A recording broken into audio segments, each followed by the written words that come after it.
সব latest update পেতে subscribe করুন আমাদের চ্যানেলে আর বেল আইকনে ক্লিক করতে ভুলবেন না।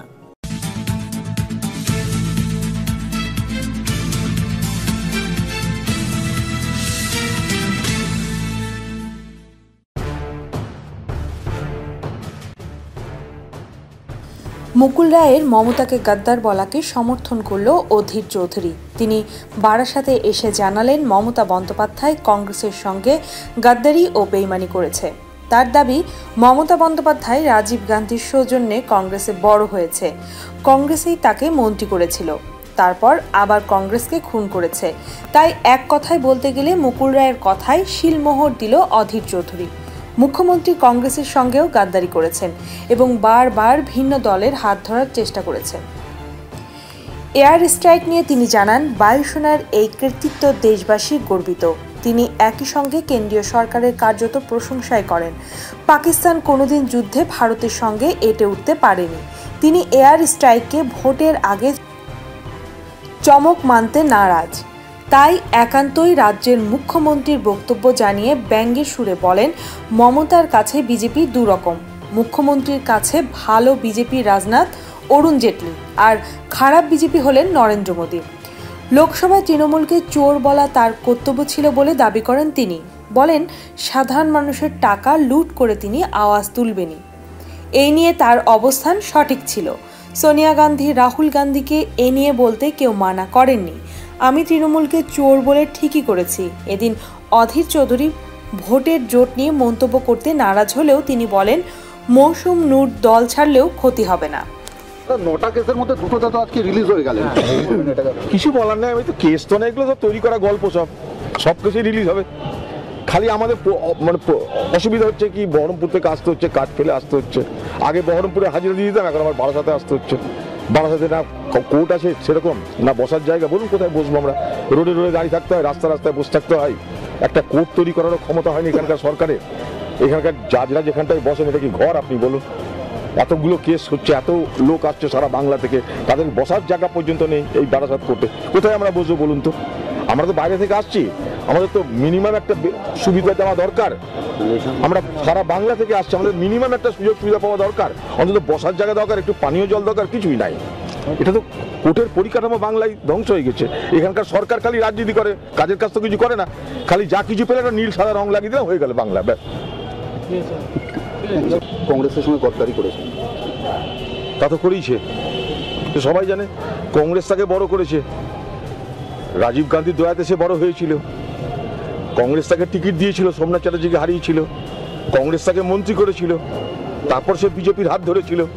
তারপর বিজেপিকে পছন্দ হয়নি, আবার কংগ্রেসের হাত ধরেছিল। এখন আবার সে কি বলে, ভালো বিজেপি, খারাপ বিজেপি। নরেন্দ্র মোদী খারাপ বিজেপি, রাজনাথ সিং, অরুণ জেটলি ভালো বিজেপি। তা মমতা ব্যানার্জি নিশ্চয়ই গাদ্দারি করেছে, ঠিকই বলেছে কথাটা।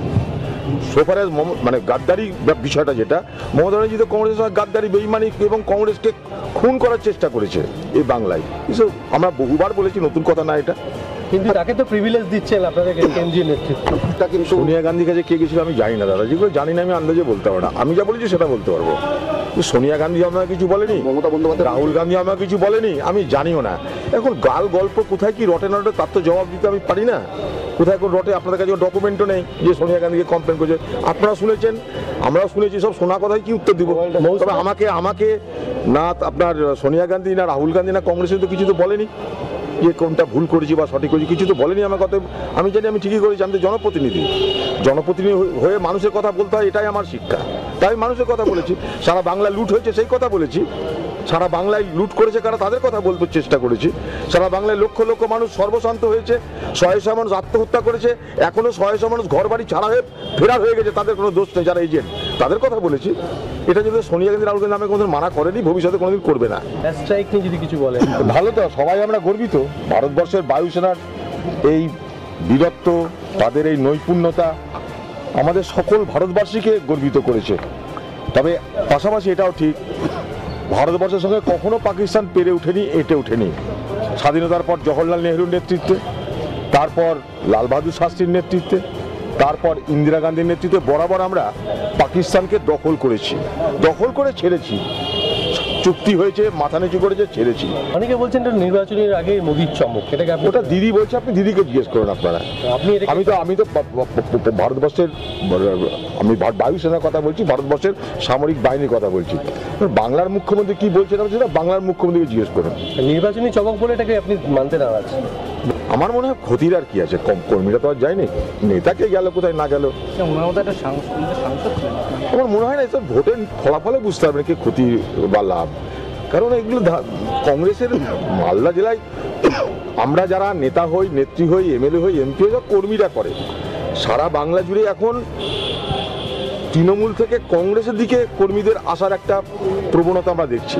তো স্বাভাবিক কি করে আমরা বলবো যে কে গেলে ক্ষতি হয় না হয়? কেউ গেছে ভোটে জেতার জন্য, কংগ্রেসের উপর ভরসা না রেখে, সেখানে আমরা কংগ্রেসের কর্মীদের ভরসা রাখি।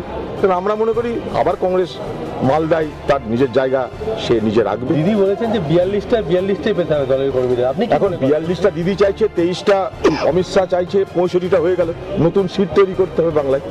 আপনি কি মনে হয় ওটা নতুন সিট তৈরি করতে হবে। আপনার কি মনে হয়? এটাই তো বলছি, নতুন সিট তৈরি করতে হবে। আমাদের কিছু থাকবে না তা তো হয় না, কিছু সিট নতুন বাড়াতে হবে। তাহলে আপনাদের লড়াইটা কোন পথে হবে? যে পথে হবে দেখতে পাবেন আপনারা। আপনারা কি 42-এর জন্য লড়বেন, না আপনাদের মানে জোটের মানে